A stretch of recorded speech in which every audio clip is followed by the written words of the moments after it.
Welcome to the Build My Online Store podcast, where we discuss everything and anything about running an online store. If you like the podcast, sign up for the mailing list to get news and updates at buildmyonlinestore.com. And now, here's your host, Terry Lynn. Welcome to another episode of the Build My Online Store podcast. I am your host, Terry, and today we have a special guest, Dan Andrews from Modern Cat Designs, where they sell high-end cat furniture and they do well over $1 million a year. So we'll hear about his story. Before we start, a couple shout-outs. We got our first iTunes review from Jules Escalona. 5-star review. Thanks for the podcast. It's really informative. Keep up the good work. I certainly will, Jules. Thanks for giving us the review. And if anyone else has any comments, please do leave it on iTunes. I know the interface is very clunky, but any review would be very helpful. Moving on next, we have some news about the e-commerce world.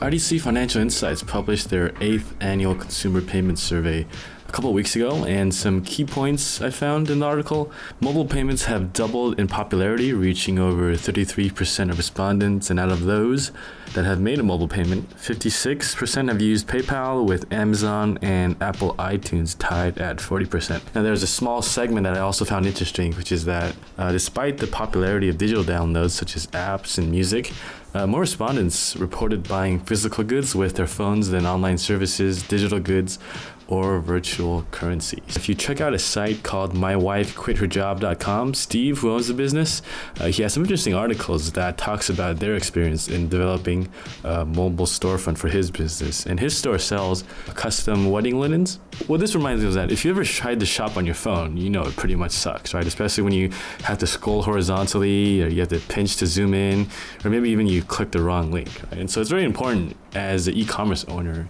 to actually have a mobile optimized site to make the shopping experience better for all your customers. But if you check out Steve's website, mywifequitherjob.com, I'll link to some articles in the show notes that kind of give some color on when you should do it and how you should analyze the metrics once you do.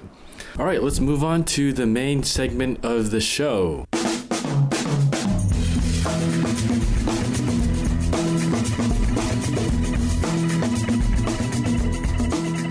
Today we have Dan Andrews from Modern Cat Designs, and just to give everyone a heads up, Dan has multiple e-commerce businesses along with some info product businesses online, but for this interview we are sticking mostly with his cat furniture business. And so here we go. What's up, Dan? What's up, Terry? Hey, so how did it all get started? I know you're originally from San Diego, you had an office job, and where did it all start? Probably I got to give credit to my business partner, Ian. And since he was an industrial design student, he's always having product ideas. And one of his first ones is, man, I know cat furniture, it's expensive.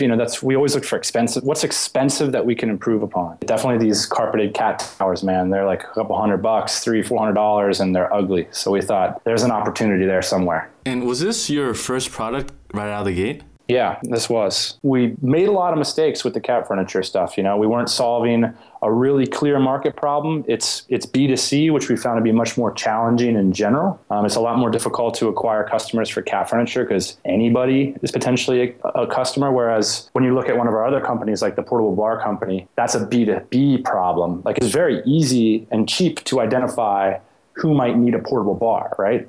It's like a restaurant owner and they have a real clear problem. We found that B2B has been a lot easier for us. And so for your cat furniture, it's obviously targeted at a higher income level customer. Yeah, if you look at the people who buy our products, it's almost solely in like San Francisco, New York, Chicago, like that kind of stuff. Yeah, I imagine whoever's using this has like a nice house in La Jolla or some real successful businesswoman that has a lot of disposable income to spend on her cat, right? That is, I think you just nailed it. All right, cool. So how did you come up with your first design? I'm kind of curious about this. Well, a lot of it is just, having that skill set. So, there's a lot of different ways to develop products, but this, I think, was Ian dreaming up something in his head by, trying to reinvent the wheel and do something completely new, which is what we did with the first product. We definitely ran into a lot of challenges and headaches. A much better way to do it is to, identify something in the marketplace that's already successful and popular and find a way just to modify it or reposition it for a new marketplace that you know something about. What are some ways you can test something before you even get in the manufacturing side? One of the best ways to do it is to set up landing pages and to drive PPC traffic to it. I mean, we still do that. That's the old 4-hour work week, Tim Ferriss. Now it's old, right?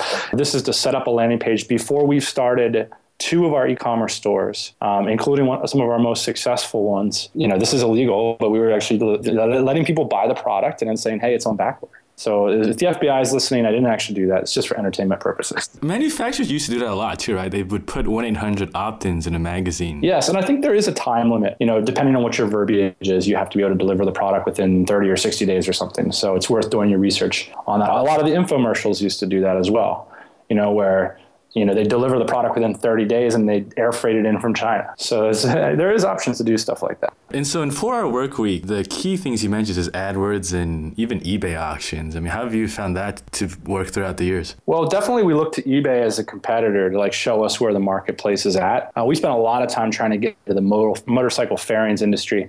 And there's a lot of products that are happening overseas, like in Europe and in China. If they haven't quite made it to the US yet, the first place they show up is eBay.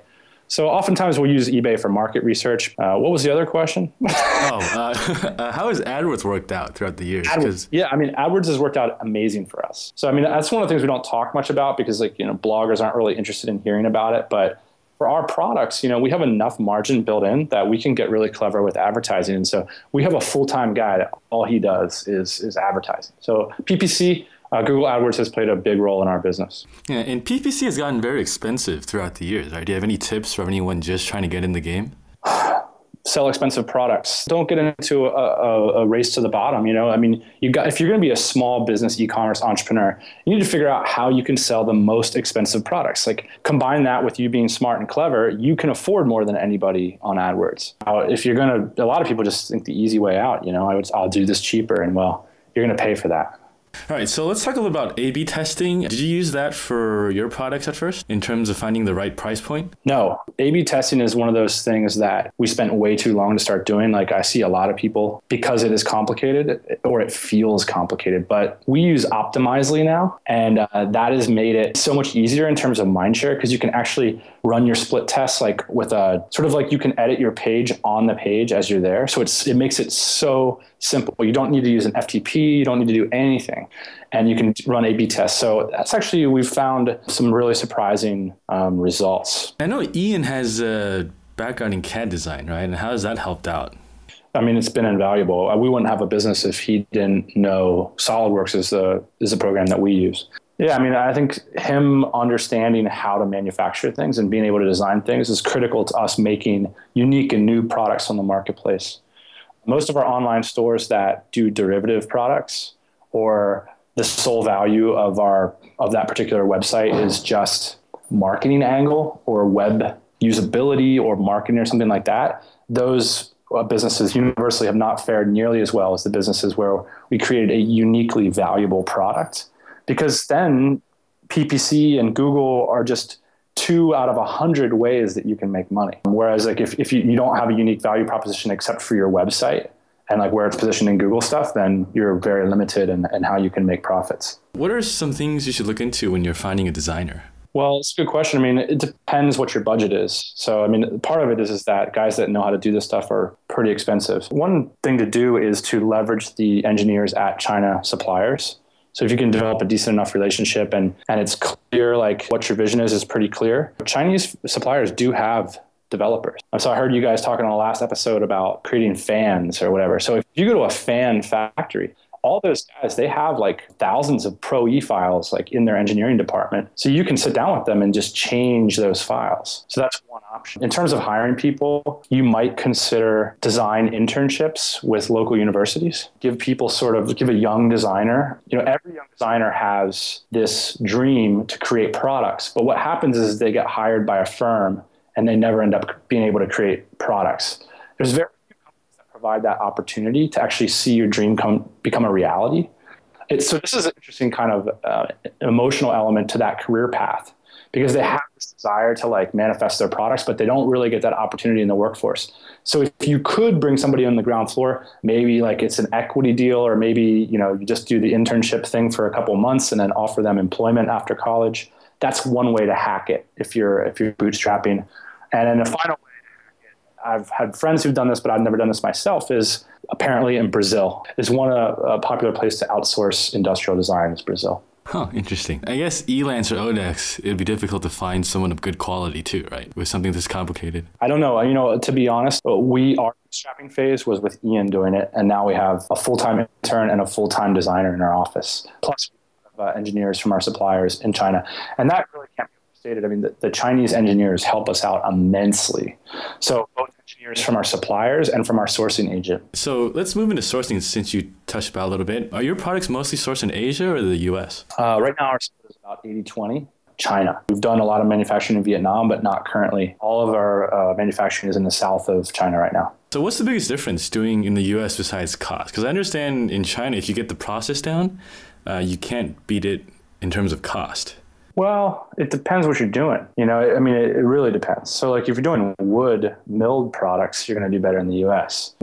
I think one of the unique things that people, like the ground has shifted quite a bit. People assume, for example, that it's easier to work with US suppliers. I don't agree with that. I think as a general rule, China is easier to work with. Like they're pros. Their supply chain is excellent. Stuff happens fast. It's very common that if you're doing mass production in the US, it'll take just as long as it would if you do it with a Chinese manufacturer. Obviously, there's like really gross generalizations or whatever, but for like our big custom short run prototyping, like all that stuff generally in the US, any kind of contracting, any kind of like, this is, you know, we do these like custom hotel enclosure things.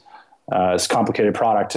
That's the kind of thing that we would do in the US. So anything mass production, I mean, I feel like the US, in terms of like not high-end, highly technical products, has really been eclipsed in general by what you can get done in China. And like Michael said, you have these whole cities that are dedicated to making jeans or pants. It's just insane how fast they can move things around. And it really is a higher level of service. I mean, we're getting better service in China than we are from US suppliers. All right, so let's move back to modern cat furniture.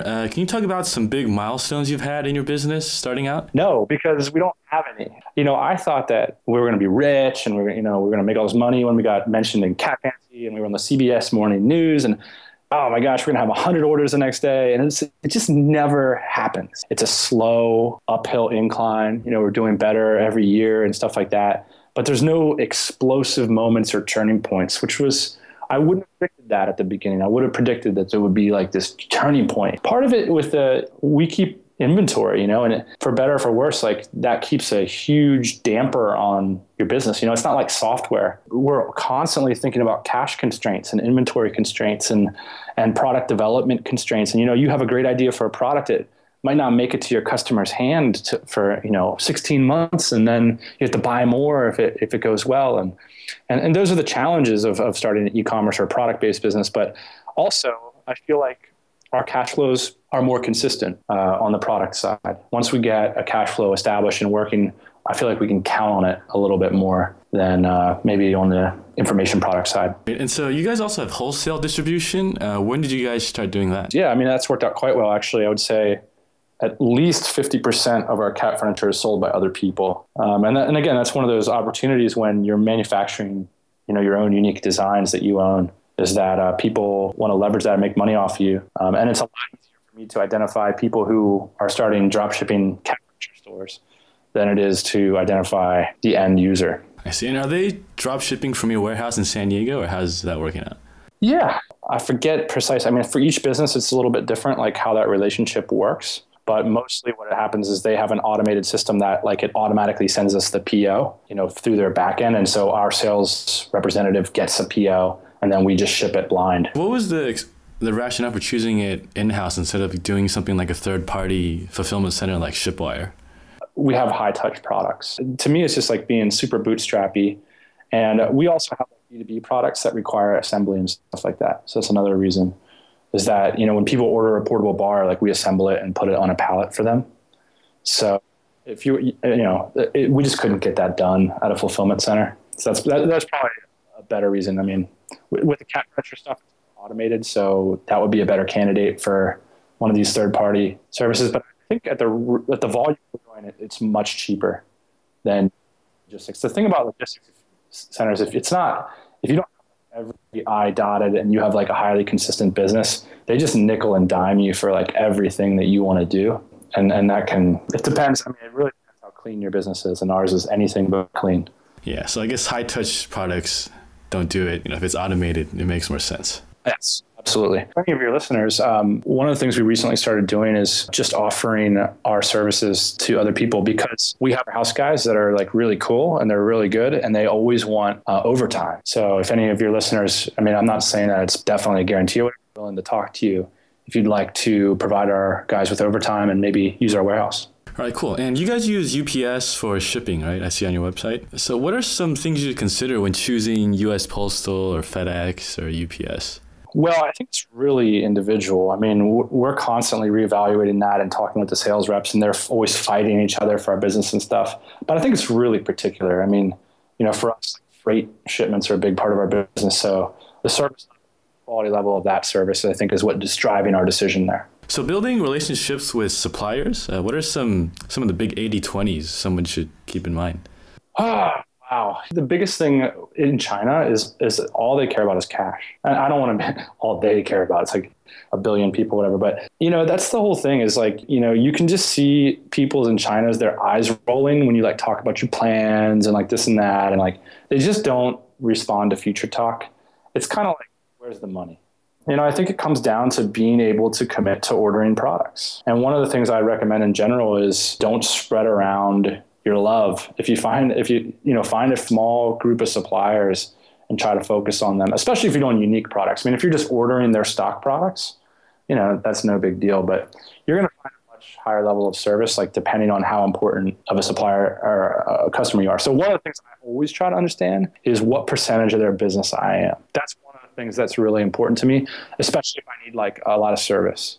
So, for one of our, I was just at the supplier like last week, and we had moved the business from like a $15 million supplier to a $4 million supplier. And that was an important move for us to get a higher level of service. So we represent like a meaningful portion of their business. And you can always tell that by how many people go to lunch with you, by the way. All right. So negotiating volume discounts, do you have any insights on that? Negotiation is a tough one. I was working on an article about that today. So, I mean, one of the things to do is to try to lock them in at a price at like a level lower than you intend to order, and then to come with a much higher order. So to basically offer them another price level at like a much expanded price. One of the things that like works a lot for us is telling them where we need to be, taking a real partnership approach to it, because it's interesting. Like a lot of the suppliers' concerns are so different than ours. They're thinking about, like in order to pack this, I have to have 3 guys. And then the way that you design this, like the color of the powder coating, we've had a lot of mistakes. If you don't involve them in that process, they'll often not tell you that stuff. So it's important to like sit there for a few hours. You got to like let it leak out. Like I just learned from one of my products, the fact that it was white was costing them a lot of money. And, they might not proactively come to you and say, hey, did you ever think about making this gray? So if you tell them, look, in order to make this feasible, like I need to order this product at $150, they'll, and sit there with them all day. Like you can figure out ways to get there potentially. So that's been probably our number one strategy. So let them kind of come in at whatever they're going to quote you. And then basically you say, hey, look, here's where we need to be. And I'm willing to work with you. I'm willing to change my engineering, whatever. I want to get to this price. And I guess as the designer, you probably wouldn't have much of an idea of where they can cut costs on their side, right? Very difficult to know because there's so many X factors, and it can depend a lot on their particular capabilities or personnel even. It does make sense to let them know that you're flexible in the design. A lot of times they'll assume that like you're kind of stuck with the way things need to get done. And so it's important too as the product designers to say, hey, we're not committed to like, we just need it to meet the end function. And so a lot of your products are made in Asia, right? How do you guys communicate changes when, Ian's in San Diego, you're out in, I think, Bali? Yes, we're both in Vietnam now, but yeah, we're constantly traveling. So, I mean, for us, it's about having clear change records on our designs, keeping clear version count.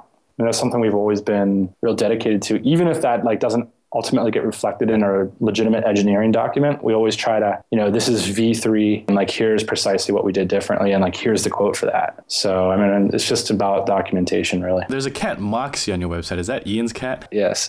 He's definitely gotten a big head since this whole thing transpired. He was a modest, good cat. Now he's an internet star, and it's been bad for his attitude in general to have him be our product salesman. All right, so to wrap things up, where do you see e-commerce going? I mean, do you see third-party sites like Shopify really taking off, or what's your view?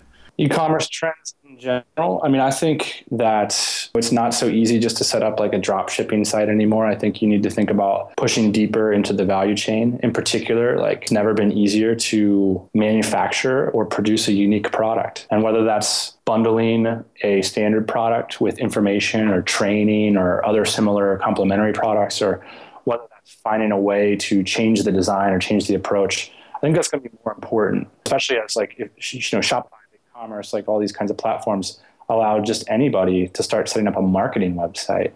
So I think it's less of an opportunity to set up marketing websites, and it's now on us as e-commerce store owners to push down the value chain and to see what we can do about making great products. Yeah, and there's one thing DC or Peter Keller showed me. I think he showed me a site called Panjiva where you can, I believe it links to the U.S. customs importing sites, and you can basically track where products come from. Yeah. And then say if they come from China, you can track, it comes from this city makes, say, jeans, and you can basically reverse engineer a whole supply chain. Absolutely. Now. That guy's smart. All right, man, so if anyone wants to get a hold of you, how can we get a hold of you? Sure, pop me an email at dan@moderncatdesigns.com. All right, man, thanks a lot, Dan. See you, Terry. Cheers. To get more information about running an online store, visit our website at buildmyonlinestore.com. There, you'll find articles, case studies, and tools to help you run a successful online store. Remember to sign up for our mailing list to get news and updates delivered right to your inbox. Thank you for listening to this episode of the Build My Online Store podcast.